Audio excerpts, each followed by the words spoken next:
나는 평소에 귀신이나 미스테리한 소재의 웹툰, 이야기, 영상 등을 보는 걸 좋아한다. 그날도 나는 저녁을 먹고 침대에 누워서 유튜브로 무서운 이야기를 보고 있었다. 그런데 그날따라 유독 이야기의 내용과는 상관없이 무서운 이야기를 보는 내내 계속 오싹한 기분이 드는 것이었다. 그래서 뭔가 찝찝한 마음에 무서운 이야기를 보던 걸 그만두고 헬스장이나 가야겠다 하고 집을 나섰다. 우리 집은 아파트 5층이었는데 헬스장 갈 때는 운동도 할 겸 계단으로 자주 걸어가곤 했다.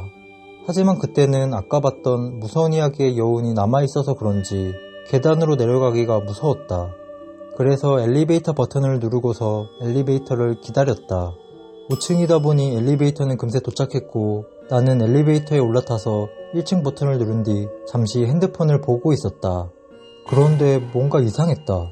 핸드폰을 보고 있는데 엘리베이터로 5층에서 1층은 10초도 안 돼서 도착할 거리임에도 1층에 도착했다는 안내음성이 들리지 않는 거였다.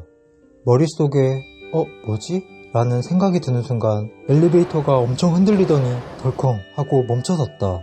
나는 엘리베이터에 갇힌 적은 처음이라 매우 당황스러웠다. 뭘 어찌해야 하나 잠깐 멍 때리고 있는데 층수를 가리키는 전광판에 갑자기 점검 중이라고 뜨더니 엘리베이터 숫자가 마구 솟구치기 시작했다. 실제로 엘리베이터도 위로 올라가는 게 느껴졌다. 나는 살기 위해 엘리베이터 버튼을 막 눌러봤지만 작동하는 버튼은 하나도 없었다. 그러다 비상벨 버튼이 눈에 들어왔고 비상벨 버튼을 누르면서 살려달라고 외쳤다. 여기 사람이 갇혔어요. 살려주세요. 그러자 다행히 누군가가 응답을 했다. 경비실에서 응답을 한 것 같았다. 네, 여보세요. 무슨 일이신가요? 나는 그 말을 듣고 속으로 살았다라고 외치며 급하게 상황 설명을 했다. 그런데 비상벨에 응답한 사람은 엘리베이터에는 문제가 없다는 대답을 했다. 엘리베이터는 정상 작동 중입니다. 네? 지금 제가 엘리베이터에 갇혀있다고요. 그때 전광판 숫자가 4층으로 바뀌더니 갑자기 엘리베이터 문이 열렸다. 나는 문이 열리자마자 밖으로 뛰쳐나갔다. 그런데 내가 내린 곳은 4층이 아닌 1층이었다. 뭐가 뭔지 모르는 상황이었지만 일단 살았다는 안도의 한숨을 쉬었다. 그리고 엘리베이터가 이상하다는 걸 방금 비상벨로 나와 얘기한 경비 아저씨에게 말씀드리려고 나는 경비실로 갔다. 하지만 경비실에는 아무도 없었다.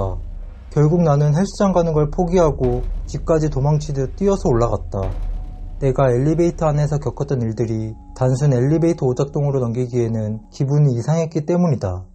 그날 유독 다른 날과 다르게 오싹했던 거 하며 갑자기 엘리베이터에 갇히더니 정체 모를 누군가와 얘기를 나눴던 게 말이다. 마치 귀신에 홀린 것 같았다. 사실 무엇보다도 그때 죽을 뻔했다는 감정을 느꼈던 게 가장 무서웠다. 지금은 엘리베이터 타는 게 아무렇지 않지만 그 일을 겪고 나서부터는 거의 한 달 동안 아파트 엘리베이터를 타지 못했던 것 같다.